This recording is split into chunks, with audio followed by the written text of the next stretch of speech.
জুলাই ঘোষণাপত্র ও জুলাই সনদ বাস্তবায়ন এবং সংবিধানে যুক্ত করার দাবিতে রাজধানীর শাহবাগে অবস্থান কর্মসূচি পালন করছে জুলাই শহীদ পরিবার ও জুলাই যোদ্ধারা। এর ফলে রাজধানীতে সৃষ্টি হয় তীব্র যানজটের।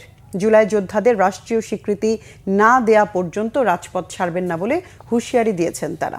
বিস্তারিত গ্যালমান শফির রিপোর্টে। জুলাই গণ অভ্যুত্থানের প্রায় 1 বছর পেরিয়ে গেলেও জুলাই সনদ ঘোষণা ও সনদকে সংবিধানে অন্তর্ভুক্ত করার দাবিতে পূর্ব ঘোষিত অবস্থান কর্মসূচি পালন করে জুলাই যোদ্ধা ও তাদের পরিবারের সদস্যরা। বৃহস্পতিবার বেলা 11টার দিকে শাহবাগে জড়ো হন তারা।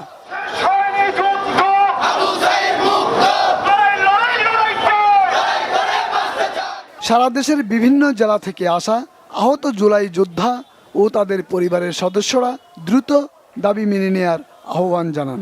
বলেন, দাবি আদায় না হওয়া পর্যন্ত আন্দোলন চলবে।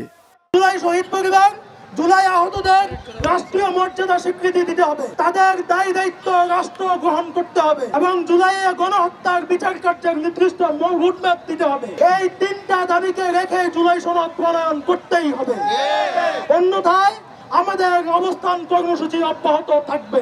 এই পর্যন্ত 3বার আমাদের আশ্বাস দেওয়া হয়েছে, কিন্তু এই পর্যন্ত একবারও তারা কথা রাখেনি। আমরাও রাষ্ট্রের জন্য জীবন দিতে গিয়েছিলাম, আমাদের অনেক ভাইকে হারিয়েছি। জুলাই আগস্টের আন্দোলনের গণকবর, শহীদ, জুলাই যোদ্ধা, এই ধরনের কোনো শব্দই আমরা জুলাই সনদের খসড়াতে দেখতে পাইনি। কর্মসূচির কারণে সকাল থেকেই শাহবাগ মোড়ের সবকটি রাস্তায় ব্যারিকেড দেওয়া হয়। এতে যান চলাচলও বন্ধ হয়ে যায়। দুর্ভোগে পড়েন সাধারণ মানুষ। সকাল 7টায় আসছি মেডিকেলে স্ত্রী নিয়ে, এখন কোনো যানবাহন নেই। এই যাবৎ অনেকক্ষণ দাঁড়া রয়েছি, বৃষ্টির ভিতর ভিজে ভিজে আস্তে আস্তে সামনের দিকে হাঁটতেছি।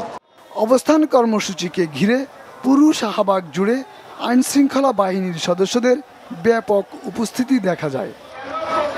গ্যালমান শফি, বাংলা ভিশন, ঢাকা।